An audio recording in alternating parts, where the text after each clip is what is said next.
Maître béni celui qui va lire l'Évangile selon le saint apôtre Luc. Que Dieu, par l'intercession du saint et glorieux apôtre évangéliste Luc, t'accorde d'annoncer la bonne nouvelle avec force pour l'accomplissement de l'évangile de son Fils bien-aimé, notre Seigneur Jésus-Christ. Sagesse, tenons-nous droit, écoutons le saint évangile, paix à tous.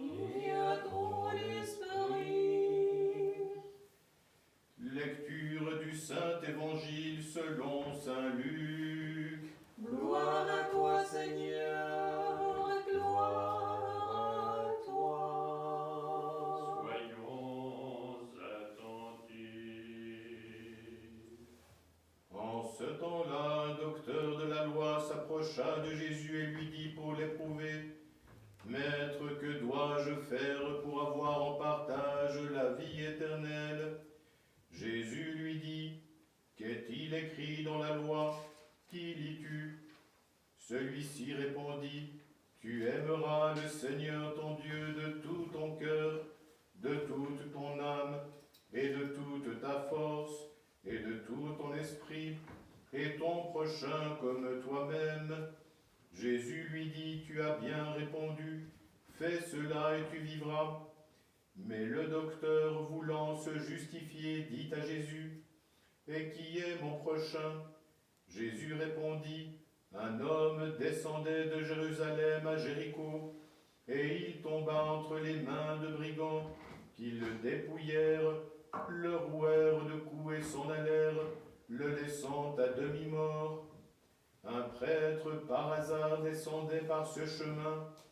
Il le vit, prit l'autre côté de la route et passa. Pareillement un lévite survenant en ce lieu, l'aperçut, prit l'autre côté de la route et passa lui aussi. Mais un Samaritain qui était en voyage arriva près de lui. Il le vit et fut touché de compassion. Il s'approcha et banda ses plaies, en y versant de l'huile et du vin. Puis il le chargea sur sa propre monture et le conduisit dans une auberge où il prit soin de lui. Le lendemain, il tira 2 deniers et les donna à l'hôtelier en disant, « Prends soin de lui, et si tu dépenses quelque chose en plus, je te le paierai à mon retour. Lequel de ces 3, à ton avis, s'est montré le prochain de l'homme qui était tombé aux mains des brigands ?» Le docteur répondit, « C'est celui qui a pratiqué la miséricorde envers lui. » Jésus lui dit alors, « Va et toi aussi fais de même. »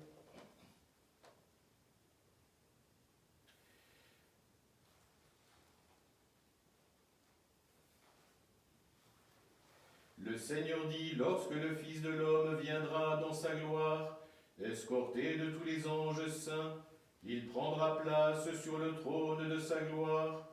Devant lui seront rassemblées toutes les nations, et il séparera les uns d'avec les autres, comme le berger sépare les brebis d'avec les boucs.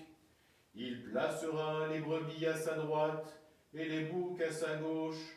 Alors le roi dira à ceux de droite, « Venez les bénis de mon Père, recevez en héritage le royaume qui vous a été préparé depuis les origines du monde. Car j'ai eu faim et vous m'avez donné à manger, j'ai eu soif et vous m'avez donné à boire, j'étais étranger, vous m'avez accueilli, j'étais nu et vous m'avez vêtu, malade et vous m'avez visité, prisonnier et vous êtes venus me voir. » Alors les justes lui répondront, « Seigneur, quand nous est-il arrivé de te voir affamé et de te nourrir, assoiffé de te désaltérer, étranger et de t'accueillir, nu et de te vêtir, malade ou prisonnier et de te visiter ?» Et le roi leur fera cette réponse, « En vérité, je vous le dis, dans la mesure où vous l'avez fait à l'un de ces plus petits de mes frères, c'est à moi que vous l'avez fait. » Alors il dira encore à ceux de gauche, « Allez loin de moi, maudit dans le feu éternel qui a été préparé pour le diable et ses anges. Car j'ai eu faim, et vous ne m'avez pas donné à manger. J'ai eu soif, et vous ne m'avez pas donné à boire. J'étais étranger, et vous ne m'avez pas accueilli. J'étais nu, et vous ne m'avez pas vêtu. Malade et prisonnier, et vous ne m'avez pas visité. Alors ceux-ci lui demanderont à leur tour, Seigneur, quand nous est-il arrivé de te voir affamé ou assoiffé, étranger ou nu, malade ou prisonnier, et de ne t'avoir point secouru? Alors il leur répondra, en vérité, je vous le dis, dans la mesure où vous ne l'avez point fait à l'un de ces plus petits, c'est à moi que vous ne l'avez point fait. Et ils s'en iront, ceux-ci, à la peine éternelle, et les justes à une vie éternelle. Gloire à toi, Seigneur. Gloire à toi. Paix à toi qui annonce la bonne nouvelle.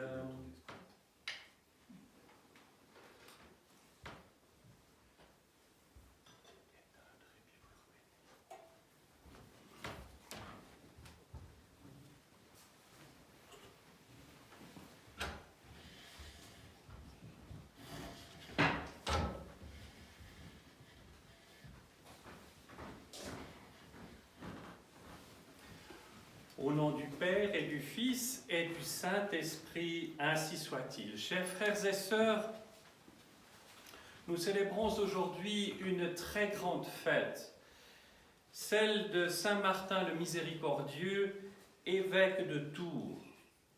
Cet homme tout à fait hors norme, extraordinaire au sens véritablement premier du terme, a été la lumière de l'Occident. C'est lui qui a apporté l'Évangile en profondeur et permis véritablement à ce que la foi chrétienne, la foi orthodoxe s'enracine dans cette terre d'Occident. Je vous invite vraiment à lire ou relire sa vie que l'on trouve soit dans le Synaxaire, soit de la bouche même de Sulpice Sévère, cet homme qui a connu personnellement Saint Martin de Tours et qui va retranscrire tout ce qu'il a vu et ce que les témoins directs aussi, autres que lui, avaient vu. Et c'est, comme vous le savez, assez rare que nous puissions avoir ce genre de témoignage, et c'est tout à fait bouleversant. Je reprendrai le Kondak que nous avons entendu, qui a été chanté en ton 8, et qui résume bien la vie de Saint Martin. En soldat du Christ, tu as parcouru l'Occident, où tu défendis la vraie foi contre la doctrine d'Arius. Aux humbles, tu prêchas l'évangile du salut. En toi, les misérables ont trouvé leur bienfaiteur. Le fait unique d'avoir taillé en deux ton manteau pour vêtir un pauvre sans vêtements t'a rendu célèbre dans le monde entier. C'est pourquoi, vénérant ta mémoire, nous te chantons « Réjouis-toi, Père égal aux apôtres, Saint Pontife Martin ». Et Dieu a permis qu'aujourd'hui, le dimanche, l'évangile de ce dimanche fut celui du bon Samaritain. Et la péricope dédiée à Saint Martin était celle du jugement. Chers frères et sœurs, nous devons réveiller notre foi, réveiller notre cœur. Nous devons impérativement, en ces temps difficiles, nous attacher à l'essentiel. Il n'y a pas une minute à perdre. Il faut que la miséricorde gagne nos cœurs, s'y implante et rayonne de nos personnes. Et il y a un exemple à méditer, évidemment, c'est Saint Martin dont je viens de parler. Mais qu'est-ce qui fait qu'il a eu une si grande miséricorde? Qu'est-ce qui fait qu'il a été capable de défendre en même temps la foi droite contre les hérésies de ce temps-là? Nous sommes dans un temps où de semblables hérésies règnent et l'arianisme existe de notre temps. Et il l'a fait avec une extraordinaire fermeté, sans se départir de la miséricorde. Qu'est-ce qui lui donnait ce jugement extraordinaire, ce jugement juste, cette capacité d'être dans la vérité, de la vivre, de la défendre et de la transmettre? Qu'est-ce qui a fait qu'il a été capable de bouleverser les âmes de milliers de gens? Qu'est-ce qui a fait qu'il a initié le monachisme en Occident avec le monastère de Ligugé? Nous sommes à la fin du IVe siècle. Les chrétiens sont encore dans les villes, les campagnes ne sont pas évangélisées. Qu'est-ce qui a motivé ce voyage qu'il va faire à un moment donné de retour dans sa patrie d'origine, la Pannonie, ce qui est aujourd'hui la Hongrie, pour parler à ses parents, encore païens, convaincre sa mère d'embrasser la foi, ne pas juger son père qui lui restait attaché aux anciennes pratiques païennes? Nous le savons tous, nous avons la réponse. C'est l'amour du Christ vivant en lui. Parce qu'il a été connu de Dieu et qu'il a été capable de reconnaître son Sauveur à l'amour immense dont il a été aimé et dont il n'avait de cesse que de répandre la joie, l'amour, la ferveur, le zèle. Et pour nous permettre d'approfondir cela, et qui est un guide tout à fait précieux pour éviter que notre activité pour le Christ se transforme en activisme, ce que nous constatons souvent, mais que notre activité soit nourrie de l'intérieur. N'oubliez pas que Saint Martin a vécu en ermite un certain temps. Je vais vous donner 2 textes de ce prêtre tout à fait extraordinaire qu'a été l'archiprêtre Lév Gillet. Il donne la parole au Seigneur, s'adressant à lui-même. « As-tu combattu toute la nuit avec l'ange, à l'instar de notre père Jacob? As-tu lutté avec l'amour sans limite, refusant de le laisser partir avant qu'il ne t'ait béni? Ton désir violent de posséder l'amour, ou mieux, d'être possédé par l'amour, a-t-il été exaucé? En même temps, pour que tu n'oublies pas ta condition, l'amour t'a-t-il infligé sa blessure, la blessure dont jamais on ne guérit? As-tu franchi le gué qui, du moi séparé, va au moi qui s'ouvre et qui s'offre? As-tu aussitôt, après avoir rencontré ton frère et reconnu dans le visage de ton frère le visage de Dieu? As-tu, par un baiser, scellé cette reconnaissance? As-tu reçu l'ephata divin, l'ouverture, et as-tu dit que désormais le monde entier marche dans mon cœur? Si tout cela a été, le vrai soleil, dont ce soleil apparent n'est qu'une ombre grossière s'est levée pour toi. Le soleil de l'amour éclaire pour toi une autre route, une journée nouvelle et a pour visage le Christ.